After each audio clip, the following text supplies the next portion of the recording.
Okay. Is this Michael? Yep.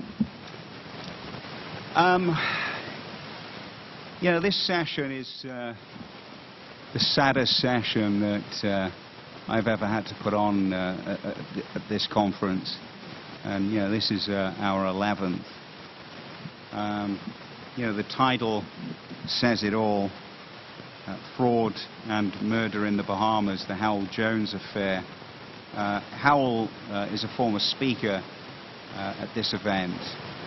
He spoke probably 5 or 6 years ago, something like that. And, when deciding whether to hold the session, I was conscious of the fact that, it wouldn't go down well in the Bahamas, which is an important market for OffshoreAlert. So as the owner of the company, I had to ask myself, did it make commercial sense to include this session in the agenda, i.e., would it impair our ability to attract attendees and sponsors from the Bahamas? I am, after all, trying to run a business. And it didn't take me long, to determine after, a brief amount of sort of soul searching that one of the things that sets our event apart, in my opinion, is our willingness to tackle topics that other conference organizers will not touch. I'm first and foremost an investigative journalist. That's my passion. I absolutely love doing it. But obviously I'm running a business as well. And I also thought, the most important people at our conference are you, the attendees, the people who pay to attend. And this session is important because of what it reveals about the Bahamas, painful though that might be. Particularly its judicial system, both criminal and civil, which is an important consideration for anyone doing business in the Bahamas or contemplating doing business there. And incidentally, we have 15 attendees from the Bahamas this year compared with only 6 last year, so my initial concern appears to have been misplaced. The Hywel Jones affair involves the alleged theft or misappropriation by Howell's former business partner, Lester Turnquest, who you can see a photograph of Lester Turnquest on your right and Howell is on the left, of $20 million from, I believe it was essentially a single Canadian client or client group. And the murder of Howell, as litigation between he and Lester Turnquest was ongoing and reaching a critical point. So, in a nutshell, Howell, a British national and long-time resident of the Bahamas, was the founder, majority owner, and president of the Britannia Consulting Group in the Bahamas, and Lester Turnquest, a Bahamian national and a former member of Parliament in the Bahamas, somebody who was and is very well connected. He was a minority owner and managing director in the Britannia Consulting Group.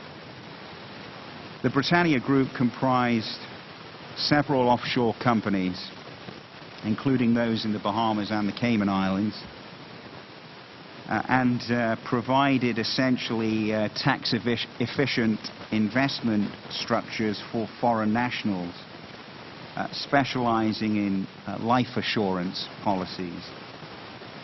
In or around December 2006, Lester Turnquest left the Britannia Group to operate his own company in the Bahamas called Bonnycord Group, which I believe he'd formed earlier that year. Howell and Lester Turnquest then began fighting over money and clients, and there were, allegations and counter-allegations, and litigation between the two began at Bahamas Supreme Court, civil litigation, and there was a complaint and a counter-complaint. In August of 2007, Howell filed a criminal complaint against Lester Turnquest with the Royal Bahamas Police Force, accusing Lester Turnquest of stealing approximately $20 million, from a Britannia client or clients. The following month, so in September 2007, the Bahamas court issued a worldwide asset freeze order against Lester Turnquest and related entities in the amount of $20 million, and appointed a receiver for several of his companies. Is that not working?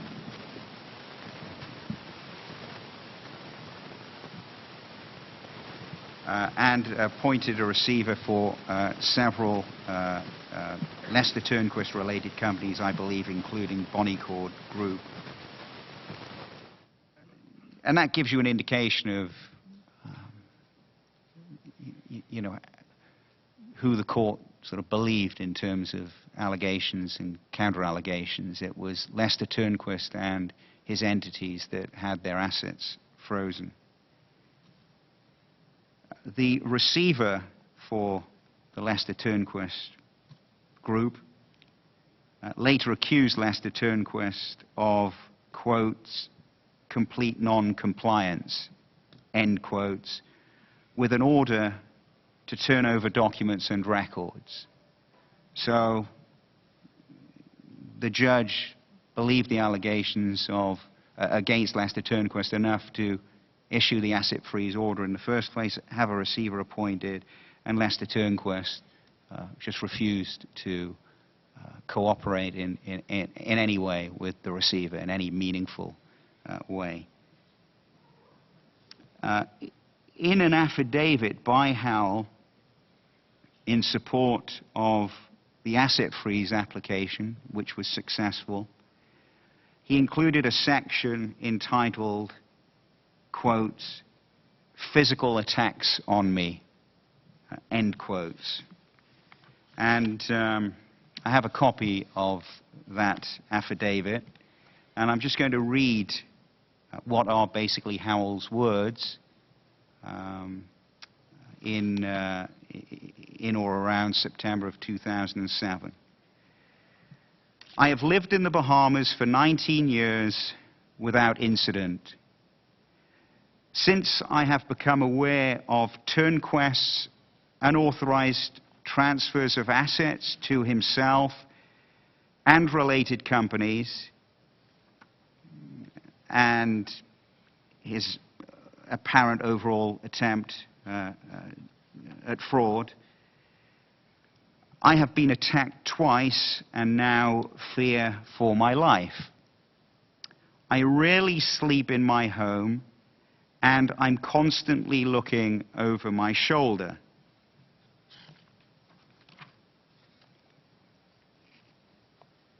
He later goes on to say, I am convinced that these attacks are not coincidental vis-à-vis the litigation, and feel it paramount to put my safety, to put my concerns before the court at this time when I am making sworn allegations of fraud against Turnquest. So Howell basically wanted this on the record because he feared something worse was coming down the road. He describes a couple of the incidents. On or about the 5th of April 2007, I was attacked in my bed at my home by two assailants, demanding I open a safe which did not exist on the property. I received only minor abrasions, but a guest at my home was badly beaten and stabbed in the same incident. Both I and my guest were admitted to hospital for treatment, my guest having to stay overnight. The timing of this incident was about the same time Turnquest refused to return material files that were part of the litigation.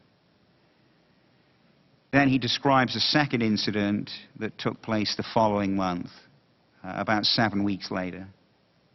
The first incident was April the 5th, 2007. The second incident was May the 30th, 2007.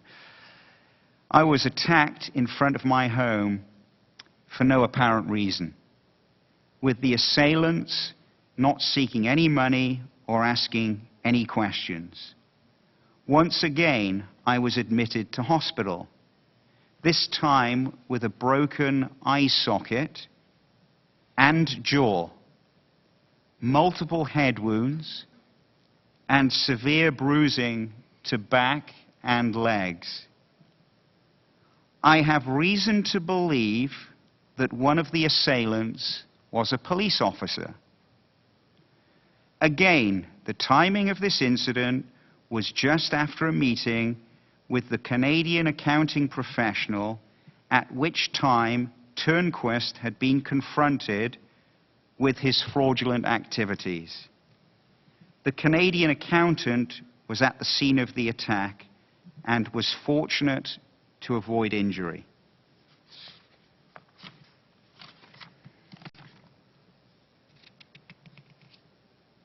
The litigation between Lester Turnquest and Howell continued until in April 2009, so just under 2 years after these attacks on Howell.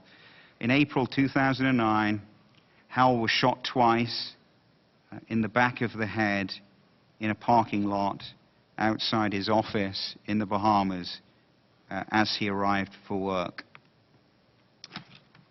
He was in a coma for a few weeks. He did not regain consciousness, and he died at the age of 55. The shooter didn't rob him. He simply shot him and fled. It was clear to anyone with any common sense or intelligence that it was an organized hit. 4 months after Howell's death, Lester Turnquest was arrested by the Bahamas police on suspicion of fraud. I'm not sure that they officially announced why he was arrested, but I'm pretty sure it was because of the fraud, not the murder. In March of 2010, some Joe Schmo called Franklin Stubbs, who was the alleged shooter, was charged with murdering Howell.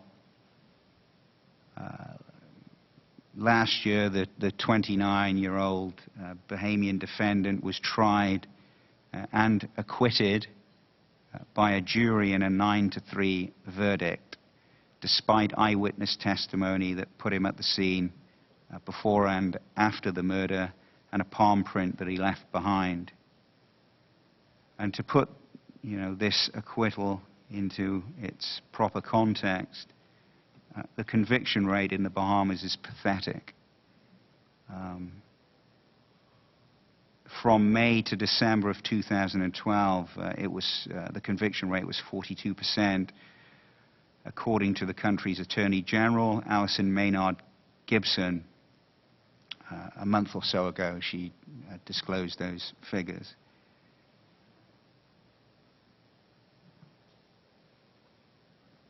Lester Turnquest, despite being, arrested, a few years ago, has still not been charged with anything, and the entire matter, both on the civil side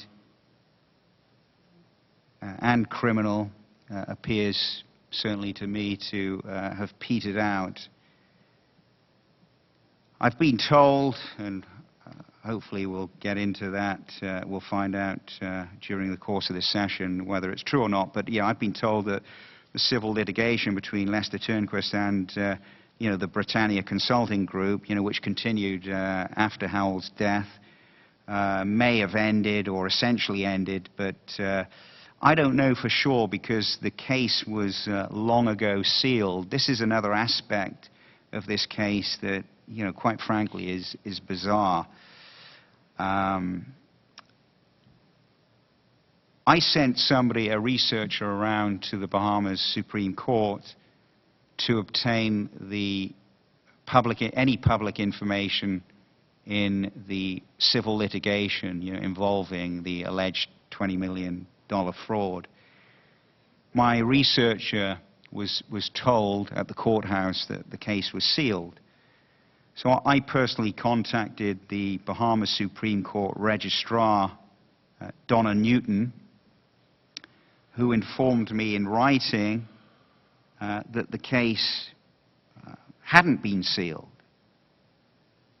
So, figuring there had been a mistake, the first time I sent a researcher to the court, I sent the researcher back to the court and was told the same thing, that the case was sealed, notwithstanding the fact that the person who supposedly runs the administrative section of the court told me that it wasn't sealed.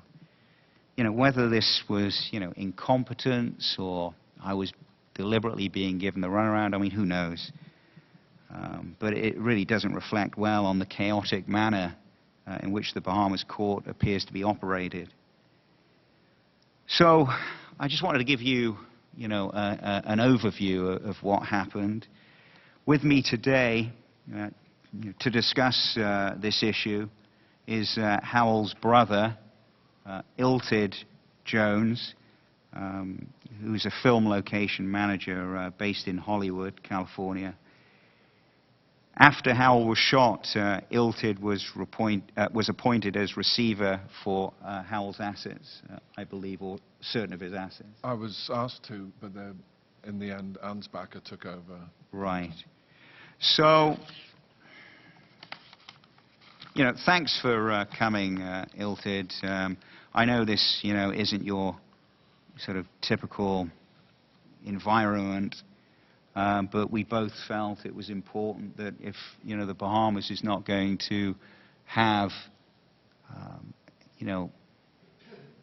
a credible investigation into this, which clearly hasn't happened, all too predictable, then at least we can have some sort of discussion about it in a public forum.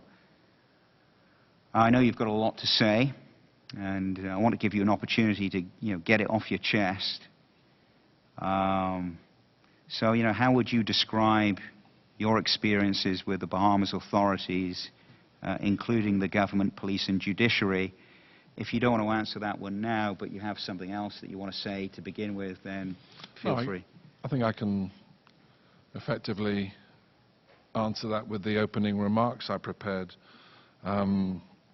After Howell was murdered, I put my faith in the authorities, in the Bahamian authorities, hoping that they'd bring the perpetrator to justice. During the course of the investigation, I chose to maintain a dignified silence in the further hope that in the absence of an early resolution, they would persist in an attempt to do the right thing. In light of the events that have unfolded since then, it's become apparent that my faith was wildly misplaced and that the Bahamian authorities should be ashamed of themselves. When David asked me to appear at this conference, it seemed it might prove a useful or, for me personally, a cathartic opportunity to go on record and express my feelings about those authorities, and in particular the police. I can't bring myself to call them the Royal Bahamian Police Force, although perhaps they're aptly named since, like the royal family, they're more ceremonial and actually useful. Actually, I take that back. The royal family are actually quite useful and work hard, unlike the police seem to have done. If that seems disrespectful, I believe that you only earn respect, and the police have shown that they're unworthy of my respect. I believe they cost my brother his life, and I have nothing but the deepest contempt for them.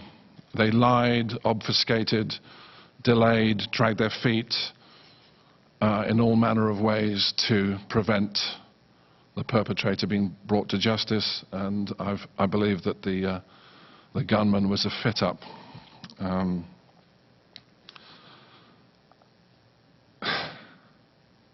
I'd like to demonstrate with David some examples of that, how they failed Howell in life and again in death, but also they failed the Bahamian people, who I think are a decent people, a decent nation. I believe that there is plenty of opportunity for good and decent and legal business to be done there, but it won't be with the help of the police or the civil authority, the legal authorities there. As I say, I endeavoured to believe what they told me about the progress of the inquiries and the action they were supposedly taking. I did this because A, that's how I was brought up in Britain, to believe in the rule of law, which has generally stood me in good stead. And B, they spoke to me in the presence of the well-respected and very helpful British Honorary Consul, and I realised I was stupendously naive to believe virtually any of all on what they said, what they told me. I'm not suggesting for 1 second the entirety of the Bahamian police force is culpable. There are many honourable exceptions to the rule, and most especially a female sergeant who laboured in vain on Howell's behalf despite being stymied by more senior officers. This won't bring Howell back, perhaps, but perhaps my words might serve as a cautionary tale for those who come afterwards and avoid them suffering a similar fate to Howell.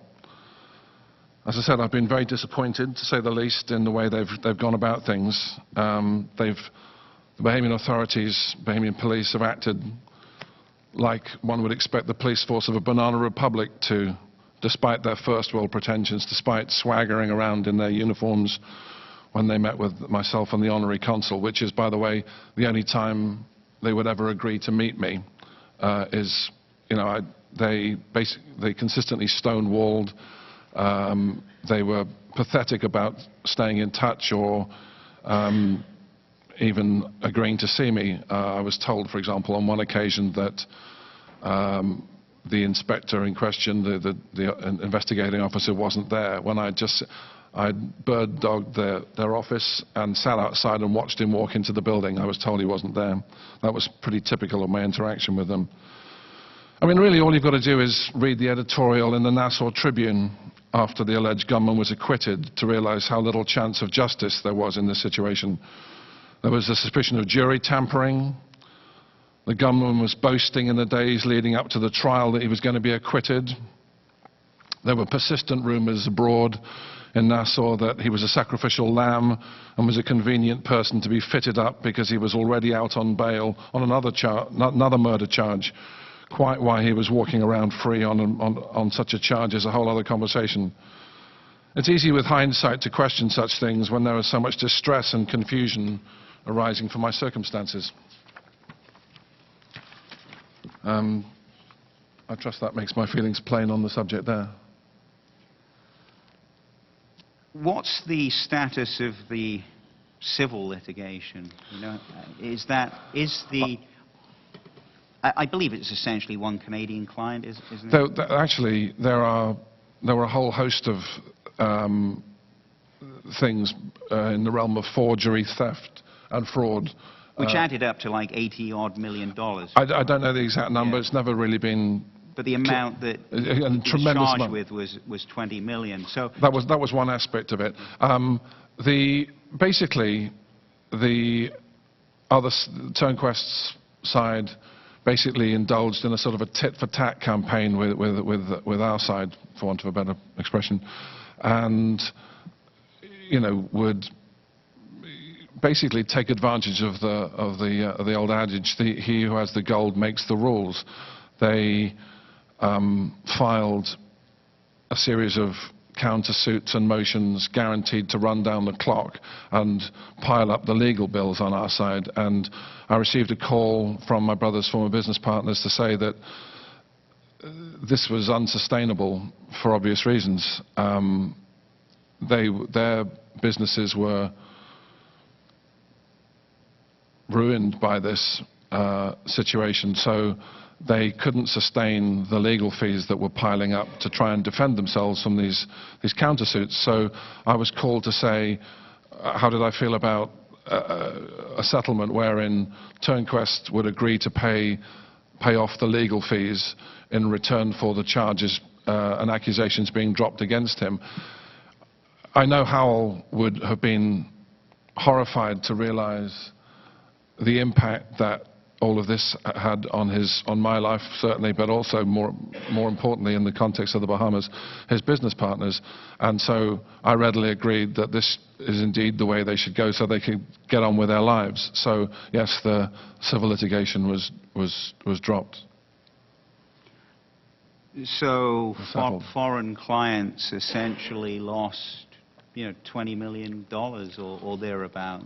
I'm led to believe that the gentleman in question is old and sick, and I'm not intimately acquainted with the precise circumstances that are at present, because I've been doing my best to deal with the police on the murder situation as much as I can.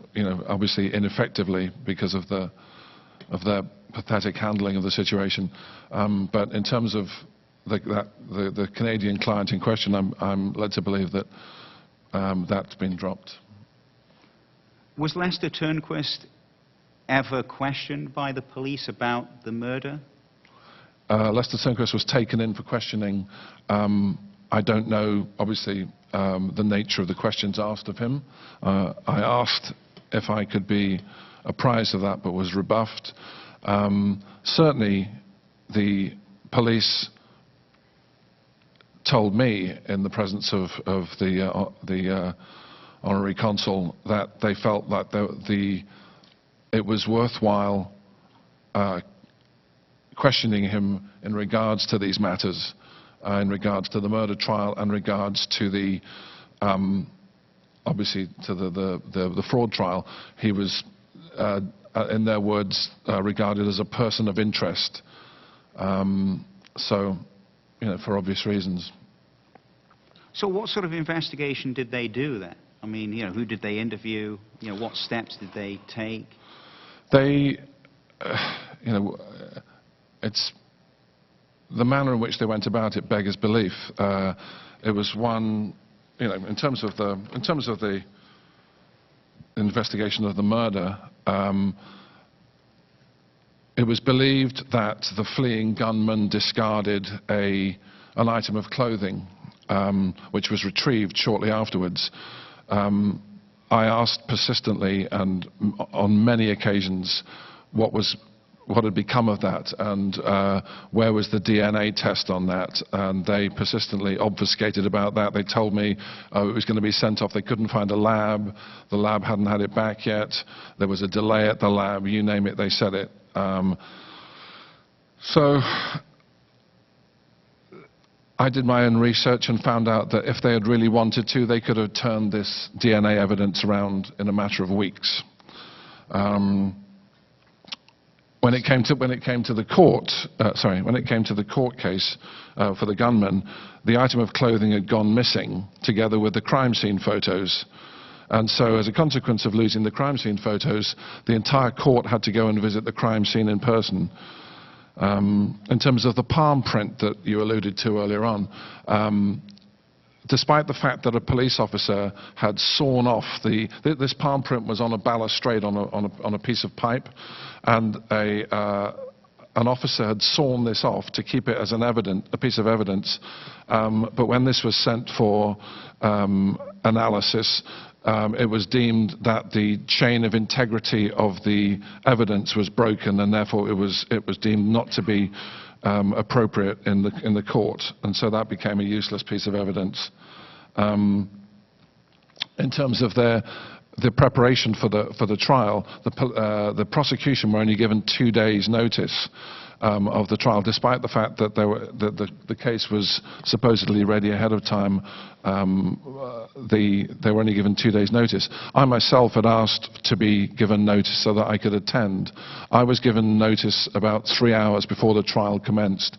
I was on my way to the airport to fly to Southeast Asia for work and had no chance of doing that. You know, there were other aspects pertaining to the handling of the case. Chief Greenslade told me and Peter Young, the honorary consul, that he felt he was being undermined in the prosecution in the investigation of the case, and that he felt that there was a mole within the organisation, within the police organisation. That had long been believed to be the case when Howell was alive.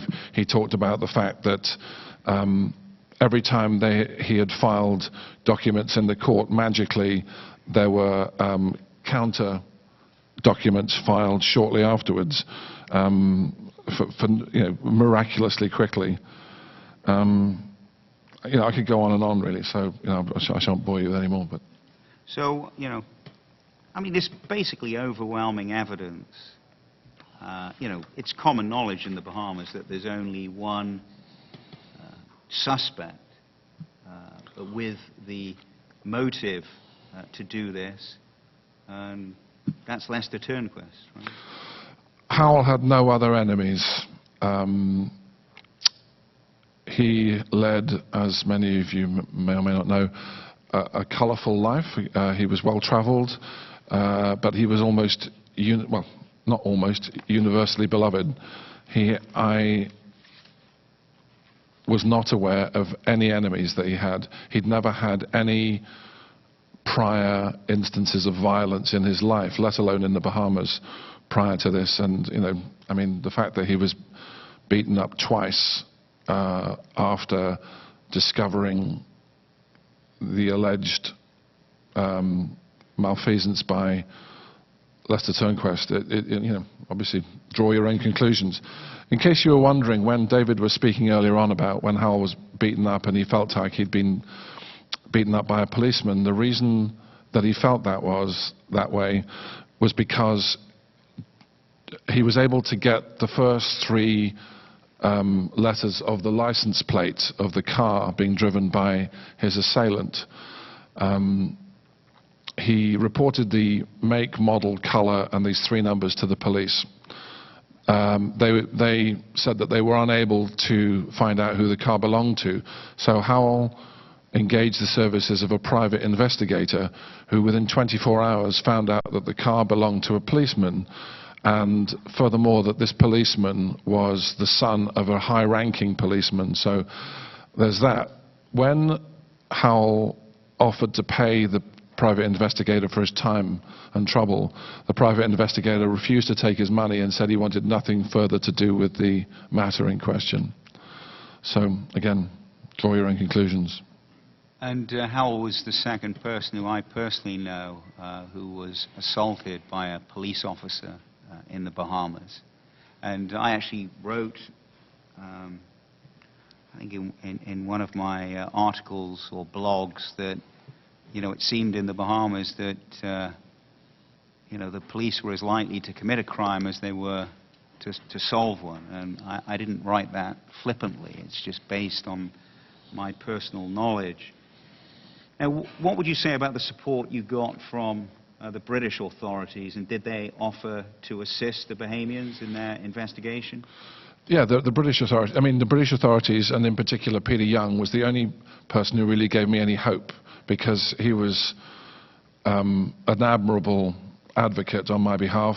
He was an admirable member of the British diplomatic service who did everything he could.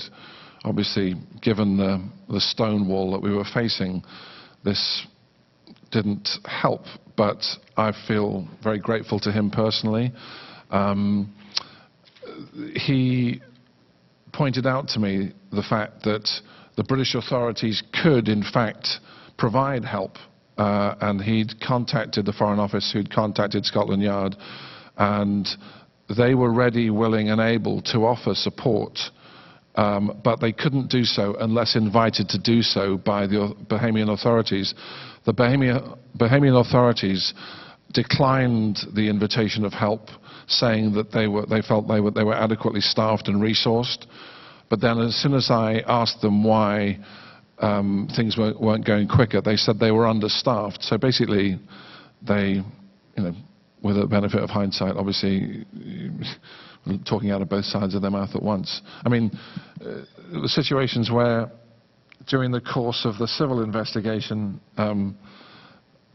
the sergeant I mentioned earlier on said that she didn't have stationery or pencils in order to continue her work because she'd been denied a requisition order by her superior officers.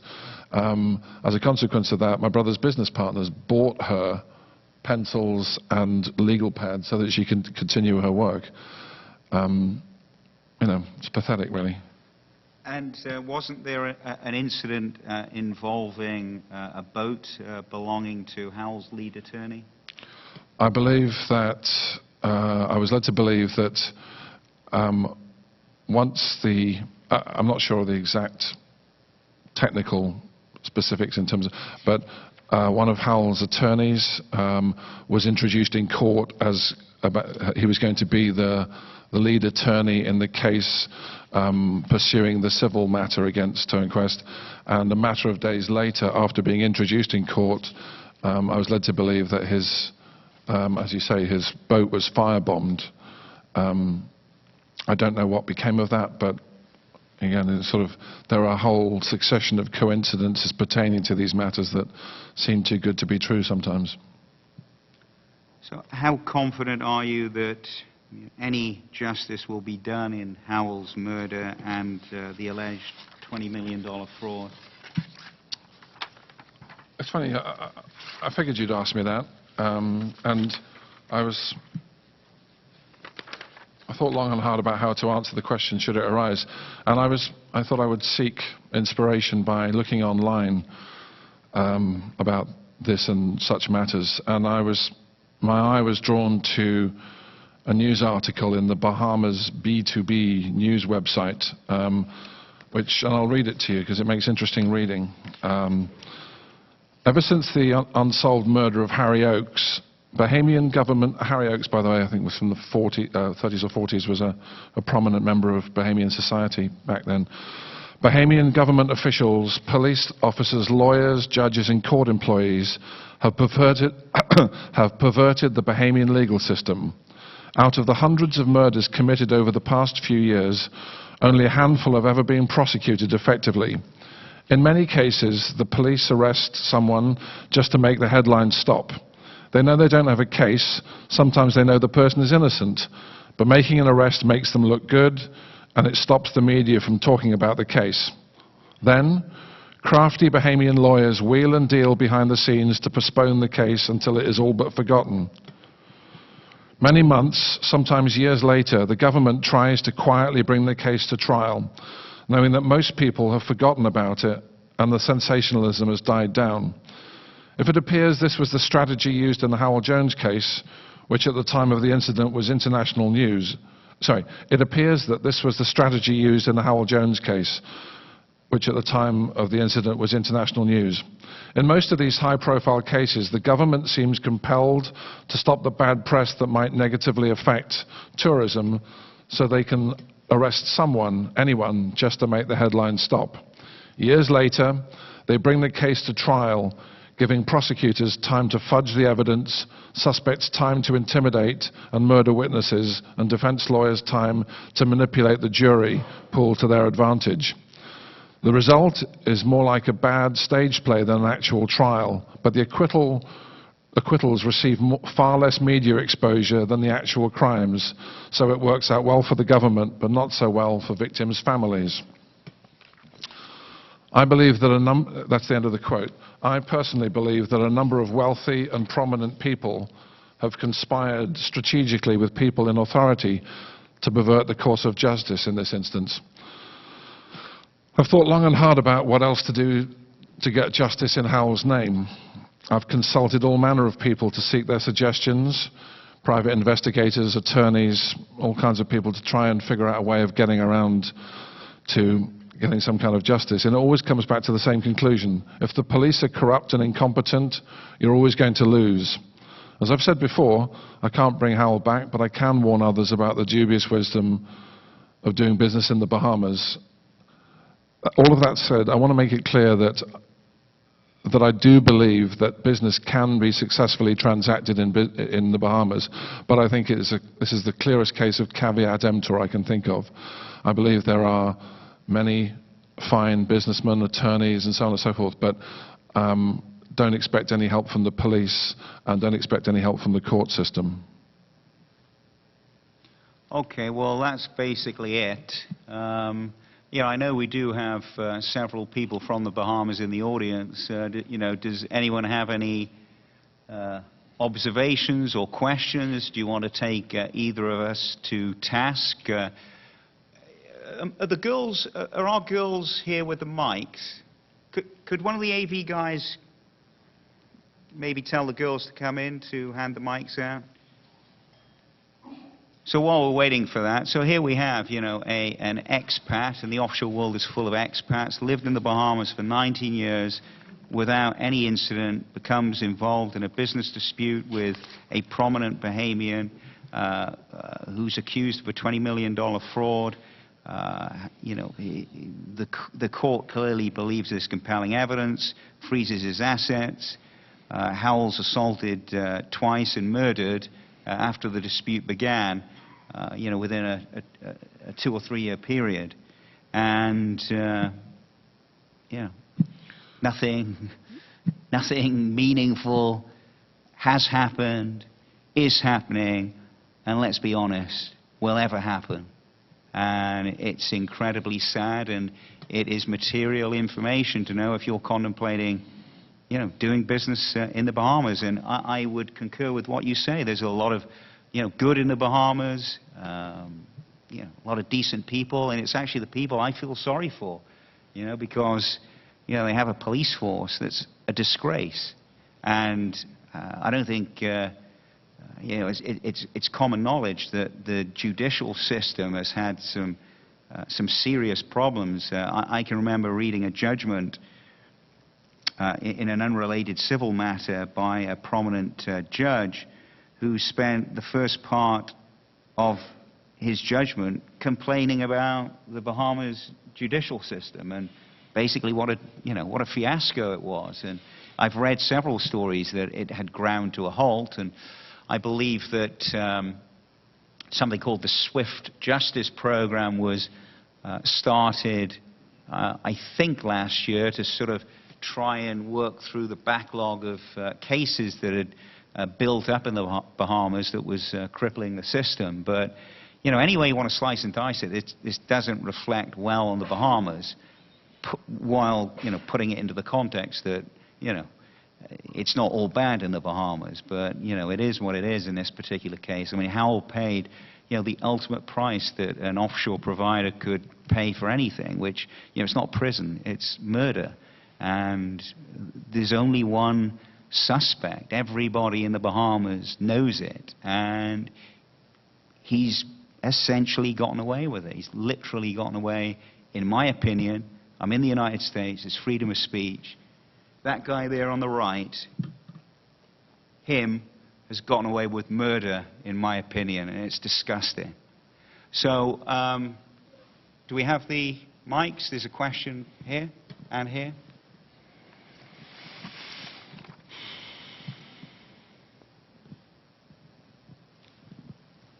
There is a rather long history of problems in the Bahamas going back to the 70s.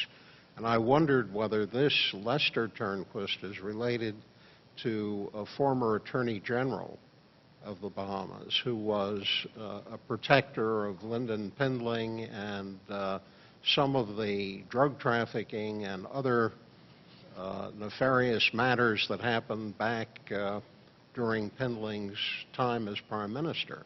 And I'm thinking particularly of the Norman's Cay affair and one trafficker who the U.S. tried to extradite, and the case went on for if memory serves me, the better part of 10 years with very little success. Yeah, I don't know that. Pindling was some time ago, but one story that's always stuck in my mind from that era involves Playboy International was headquartered in the Bahamas and had decided to move, and Lyndon Pindling, I don't know if it was Hugh Hefner directly or one of his representatives, wouldn't allow this person to leave the Bahamas for having the audacity to move their operations. So the guy got out on a DEA plane, and it was the former head of the DEA in Miami who told me that story, so somebody with who would know. And for those who don't know, in the sort of 60s and 70s, the Bahamas was the only game in town when it came to offshore finance. Lyndon Pindling's behavior was so erratic, and he started to, moot the idea of, taxing international businesses. So the captive insurance companies went to Bermuda, which was nothing at that time. Now, Bermuda's been the world's leading captive insurance being self-insurance jurisdiction for many, many years. And a lot of the finance business went to the Cayman Islands, which was nothing at that time, and that's grown to be, one of the most significant financial jurisdictions in the world. So I'm familiar with the era you're talking about, Jack. Well, I should add that in 1987, the Senate Foreign Relations Committee had hearings on drug trafficking in the Bahamas. And in those hearings, the bagman, who was the person who carried money from Carlos later to Pindling to set up Norman's Cay, which was an island that the traffickers purchased to deliver cocaine to the United States. He delivered the money to make sure that that island was protected. And later, a company ran that island, and the consequences of it were perfectly horrible. When the U.S. protested repeatedly on Bahamian Independence Day, the traffickers hired small planes which flew over the Independence Day parade, dropping money attached to flyers that accused the United States of narco-imperialism. It was quite a story, and this is all on a public record in the Senate hearing. But Turnquest was the Attorney General during some of this period, and I can't help but think that a prominent family in the Bahamas might very well have its fingers in the legal system still. Well, it's interesting that you alight upon the point of the family interconnectedness, because it's hard to believe that they don't know who the 50 worst bad guys are in the Bahamas. But when those in authority are drawn from such a small interconnected community, the bad guys may very well be distant or not so distant relatives of those in authority. So while that continues to be the case, there are these miscarriages and perversions of justice are likely to occur. Obviously, it's politically, potentially politically unacceptable, but maybe if the Bahamian authorities wanted to clean up their house, if they were serious about cleaning up their house, they'd look for independent outside arbiters from other Commonwealth countries to act as, to clean up the judiciary. You read my quote earlier on. It seems like Howell's case is not isolated by any stretch of the imagination. So if they're really serious about it, they would do something about it by getting people in from the outside, as opposed to relying on cousins and uncles to get them off. Yeah, I mean, it is, the Bahamas is bigger in terms of population and size than your average offshore center, but it is somewhat inevitable in, small jurisdictions. It's only 300,000 people. It's not that. You get a lot of conflicts of interest. But, and look, you get scandal everywhere. You get, awful incidents everywhere. But, you know, the measure of any jurisdictional country, in my opinion, is not that these things happen, it's what a jurisdiction does about them when it's brought to their attention. And in that regard, you know, the Bahamas has all too predictably, you know, just deliberately covered this up and not handled it in anything other than an appalling, corrupt and shocking manner. We did have another question, I think, from here. Oh, and here, yeah. David, this is Garland Callender from the Bahamas. I'm really shocked and appalled to hear this afternoon. May I ask you, first of all, what is the conviction rate in the U.S. vis-a-vis the percentage that you quoted for the Bahamas? Well, you know, I deal with financial crime, and at federal court, it is astonishingly high. And it's something like, you know, 88, 90+% in the United States. You know, I'm a British national. I lived in Bermuda for 6.5 years. I actually got kicked out of Bermuda, for those people who don't know the story, for no other reason than just being an investigative journalist. And I've never harbored that against Bermuda. If I was one of the people running Bermuda, I would have kicked myself out, because the economies are so fragile. You know, they have two pillars: tourism, international business. Why would you want a journalist running around exposing things? It makes no sense. You know, so I came to the United States, and, you know, my first job was in a coal mining and steelworking town in the United Kingdom, one of the roughest places in the UK. The unemployment rate when I was there was 25%. So, you know, I've seen a lot. And, you know, the United States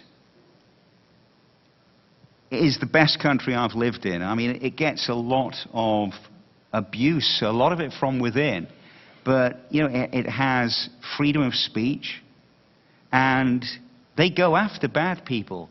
You know, yes, there's a ton of crime that takes place in the United States. You know, there are a lot of incredibly useless and corrupt politicians. But, you know, when they go after people I expose, they go after them. We exposed the First International Bank of Grenada. The U.S. went to Uganda. These two principals fled to Uganda. You'd think if you were in Uganda, you'd be safe. Not from the U.S. They went there. They arranged for the, you know, technically the local police has to arrest them. There was a shootout. The bodyguard of the two crooks was murdered in a shootout. He was a father. And the U.S. then arranged for the two crooks to be put on a plane and ended up in Oregon and were convicted. And then the first guy to sue me for libel, Mark Harris, a U.S. CPA operating in Panama, had fled to Nicaragua. The U.S. arranged for him to be arrested at traffic lights. And there was no extradition, you know, proceedings, just like in the Ugandan matter.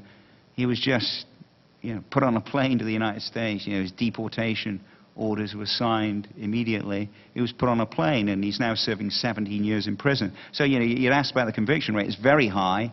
And just in my experience, and, you know, I'm not an American citizen. I'm here on a green card. You know, I regard myself as, you know, impartial as a person, as best as I'm able to. But, you know, it's a fantastic country in terms of holding people accountable. Obviously, you know, you can't hold everybody accountable, but it's got a very transparent legal system. You know, anyone with access to the internet can go to PACER and follow cases blow by blow, you know, docket by docket, at minimal cost. You can download documents. I mean, as a journalist, and just as a human being, you know, I find it fantastic, and I find it healthy. As opposed to, you know, Britain. You know, I'm a British national. I was brought up to believe that British justice is the best in the world. What a joke. You know, Britain... oh, may I interrupt you? Because I wasn't quite expecting that response. I've got a lot to get off my chest. You can carry on. But, you know, the Bahamian legal system is fashioned after the British legal system. Right. That's where I was going. And Yeah, I sympathize, I'm sorry, Mr. Jones, with your loss. I knew Hill myself, and I was very sad over the whole affair. And I mean that sincerely. But and I haven't come here to defend the Bahamas. I had no idea what was being said. And, you know, some of what you have said, I think, is perhaps hearsay. Some you may have, you have an affidavit before you, and it speaks for itself. It was written by Hewell when he was the subject of threats and physical assault. The fact that the Supreme Court file was sealed, whether or not that is in fact a legal term that your investigator received, or in fact the file was not available to outsiders to peruse, that is still the case. Unless I'm connected with a case myself, I have no right to go into the Supreme Court registry and review any of the civil files. I don't know quite what it is you intended to achieve today. You said that you intended to warn anybody doing business with the Bahamas. This is what you may come up against. I think that's a very, very sad and a very open statement for you to make, and very broad. And I regret you made it. And I'm disappointed with this whole affair. Well, are you disappointed that Howell got murdered, or are you disappointed that... No, I'm disappointed that this should be an investigation held in this forum. Well, there's not going to be a proper investigation in the Bahamas because your system is so corrupt. This is common knowledge. This, you know, this shouldn't be a surprise to you.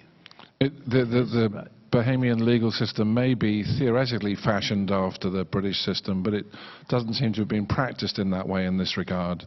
And certainly, if the Bahamian police took their cues from the British system, they haven't practiced in that fashion, in my estimation, and as is evidenced to me by my dealings with them. And you mentioned your, you know, your court system. You're incorrect. You know, the court system that operates in offshore financial centers, you know, the British-based ones, you are allowed to go to the court and see certain records that are in the public domain. Normally, it's just the writ in a civil case.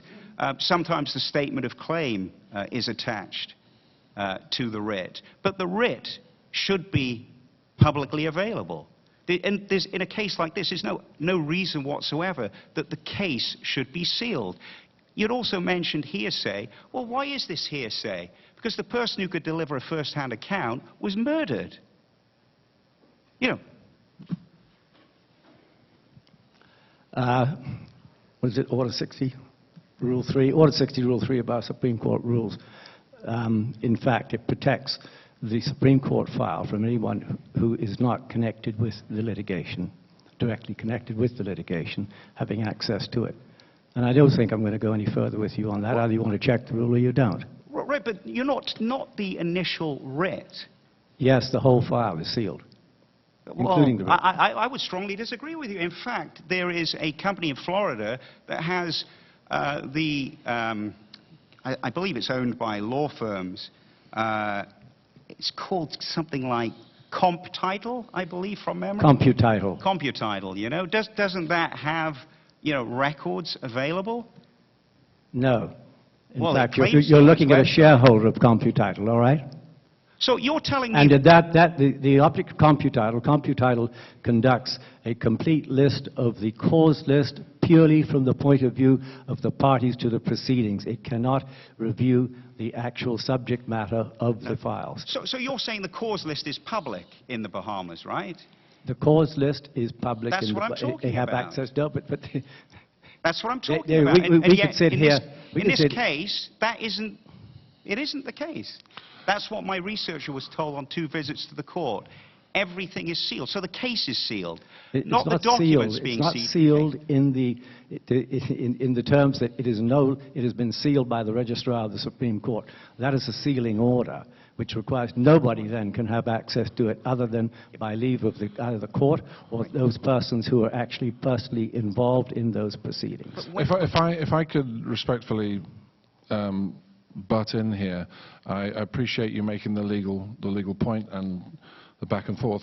But that's ever so slightly beside the point of this whole matter, which is that, or the point I wanted to make at least, which is that I'm deeply disappointed, shall we say, with the conduct of the Bahamian police by their investigation of the murder of my brother.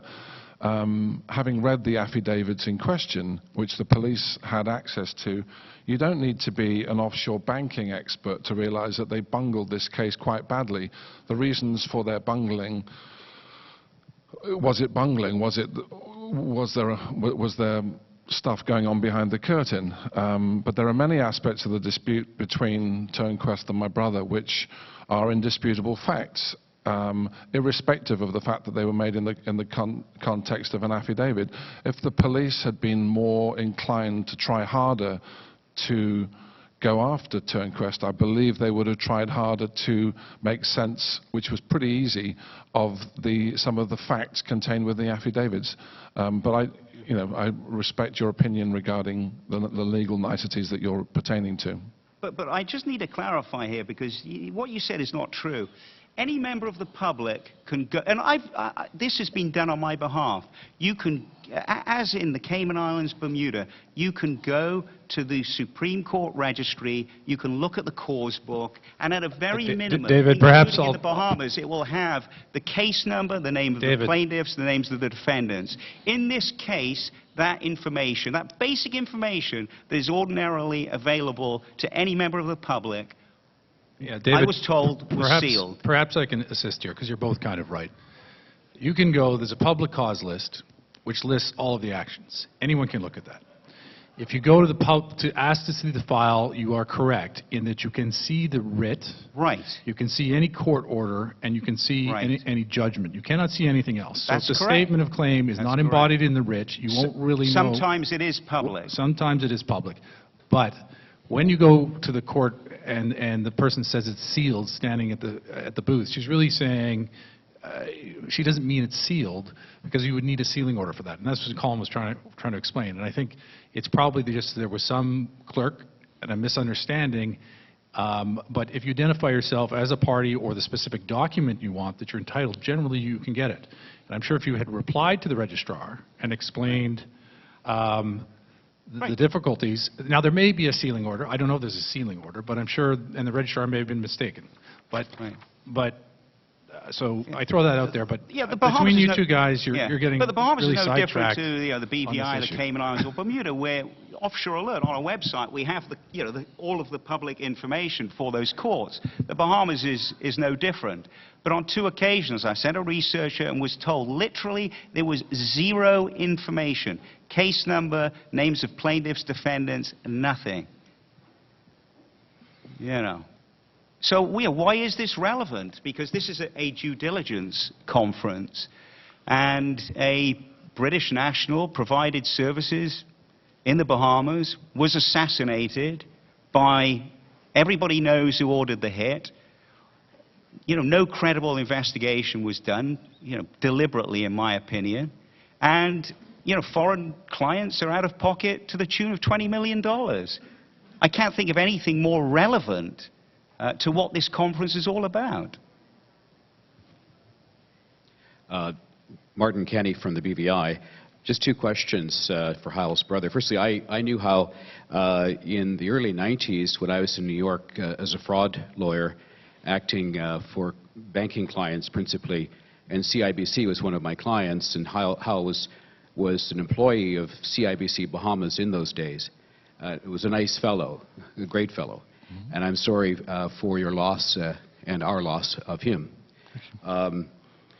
2 questions. One is family members, typically in common law jurisdictions, I'm not sure about the Bahamas, but typically there's a statute like the Fatal Accidents Act 1846 in the UK, where family members do have a cause to sue a Mr. Turnquest on allegations of wrongful death, murder, killing your brother, and you can run the case to a trial, cross-examine him in the box, and try and prove the case theory beyond a balance of probabilities, which is a lesser burden of proof than the criminal law standard.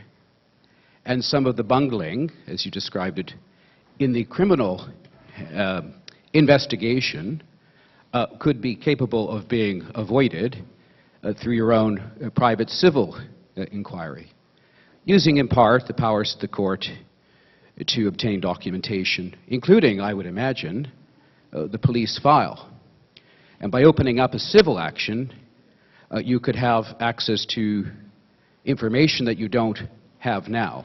It could also be a very public affair, and also using perhaps a firm like Hill & Knowlton in Washington, D.C., have the matter covered in The Economist and other well-known journals around the world to get out this sordid tale. The second thing is I've had some involvement in the case involving a Russian lawyer who was murdered in jail, Meditsky, dealing with a hedge fund that was victimized by some bad revenue authorities in Russia. We had a presentation on that either last year or the year before. Correct. And you'll recall that recently the United States Congress has passed a statute prohibiting certain Russian officials from entering this country, ever, again. This has caused a storm of activity globally and in Russia, who then counter-struck by depriving U.S. citizens of the right to seek adoption of children or babies in Russia. The point is that if there are, through your investigations, public officials who've done bad things in the Bahamas, if you are a national of this country, you could go see your congressman and senator, perhaps get going a investigation in the Congress and have sanctions meted out to people if in their own system of justice they're not able to cope with these serious questions. On the first point, I have and am still contemplating the notion of that. I think some people have described it as a private prosecution. No, it's a suit for damages, right. Wrongful death, yeah. Civil action. Yeah, as you can probably imagine, it's been a difficult time. I don't know if you're aware, but not long after my brother was killed, my mother died. And so, as a consequence of that, life has been somewhat hectic and difficult and stressful. I've talked to people about the idea of pursuing such an action, and I'm trying to figure out how to do that practically. I'm aware of what you've talked about, but I'm still trying to figure out how to live a life while doing that. I'm a person of relatively modest means. I'm not married. I'm solely responsible for my financial well-being, and I'm sort of like a shark financially. If I stop working, I die financially. I didn't accrue much from my mother's death. I accrued nothing from Howell's death. In fact, I've spent a great deal of money of my own traveling to the Bahamas, consulting with people, trying to do something about that. And I'm trying to figure out how to do that, to finance that, really, because it would seem it would not be a swift process. And it sounds like you're going to say something. So it's something I think about almost every day. I think about this matter every day. I was hoping that coming here today would provide some kind of closure, but things like that are things that I've thought about and continue to think about and wonder how best to practically bring that to fruition. So it's on my mind, and I've thought about it. I am thinking about it. And if you don't have any confidence in the legal system, why spend any more time and effort on it? Well, something, I talked to an attorney in Los Angeles about that, and he said, do you think that if we were to do something like this, it would end up circling back to the police? And I said, well, yes, isn't that how things would unfold? Wouldn't I have to go back to the police? The fact that the police managed to bungle the the palm print evidence, the fact that they lost the DNA shirt evidence, makes me wonder what is actually left in the file of any consequence and of any use. That's not to say that I don't think it's a good idea, but it's something that I'm, on a theoretical level, I think it's a great idea. On a practical level, I worry about the law of diminishing returns. You know, this guy refused to comply with court orders regarding the production of documents to the receiver, and he wasn't even held in contempt of court. I mean, it's ridiculous. Swiss Security Bank and Trust collapsed several years ago, the Hirachi family, and their attorney was accused by the receiver of the bank of breaking into the bank's office and removing records and documents. This is an attorney. He wasn't held in contempt of court. I mean, what sort of legal system are you running? I mean, it's ridiculous. I'm very sorry for your loss, to start with. It sounds like you've had a terrible time, and I'm sure even if you got a good result now, it wouldn't make up for what you have lost. Just a little bit similar to what this gentleman said, in actually attracting attention for somebody to take this case. And I would fully understand that having financing for that might be extremely difficult. But in your role, David mentioned at the beginning that you're in the film business. Is there any scope there for, assuming that every legal avenue has been exhausted, to making a documentary or even a movie? I don't know about you, but I very often find I watch movies and I think that these stories are so crazy, they have to be true, and it's the way that somebody gets out the truth, at least, for everybody to know about it. I've thought about that. Again, I mean, obviously, the sorts of films I work on aren't, you know, the things related to this. People have said, why don't you write a book? Why don't you write a screenplay? Thus far, I've chosen to take a more conventional route of talking to journalists. I've talked to BBC journalists, and I've talked to various journalists from around the globe. And whilst this issue looms large in my life,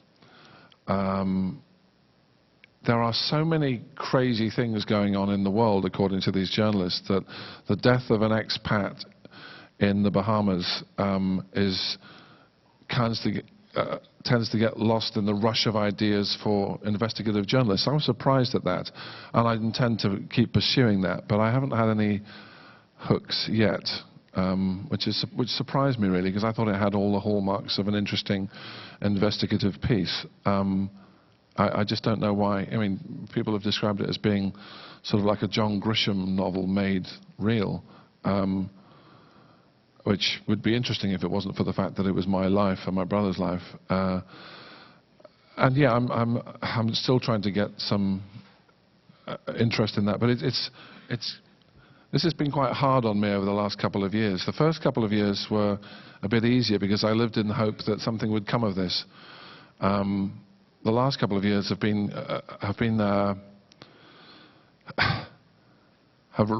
rendered me quite fragile in regards to this, and I must admit that whilst I've tried to push forward on it, I've also tried to seek solace in doing my job.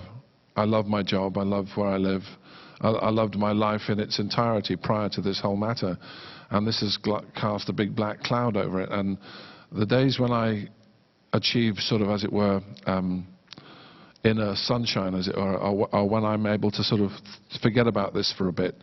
That's not to say that I've given up on this, not for any stretch of the imagination, but I need to, in order for my long-term sanity, and I use that word deliberately because it has been hard on me, I need to sort of pace myself in how I go about it. I mean, obviously, the clock is always ticking in situations like this, but it's been 4 years now, and you know, a few more months won't hurt if it helps me to achieve a decent equilibrium moving forward in the long term.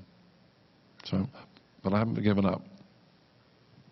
I also want to say, you know, OffshoreAlert exposed a securities fraudster called Giuseppe Joseph Castigliani, a twice convicted criminal in the United States. He was based in the Bahamas, and he was basically setting up paper companies and selling shares in them, cold calling pensioners in the United States, other vulnerable people. And OffshoreAlert exposed it. The Securities Commission of the Bahamas, you know, which is I've got very good experiences with them. I think they're a very credible agency. They issued a warning, and the Attorney General in the Bahamas tried to close them down and freeze their assets. Their assets were frozen initially, and then, you know, the idiot judge not only unfroze the assets, and this guy was also, apart from being twice criminally convicted in the US for fraud, was also disqualified as a company director in the UK. The judge unfroze his assets, awarded him costs, and invited him to apply for damages against the Attorney General of the Bahamas. And if my memory serves me correctly, that's the same judge who tried to throw out the extradition law between the Bahamas and the United States. You know, this isn't an isolated incident.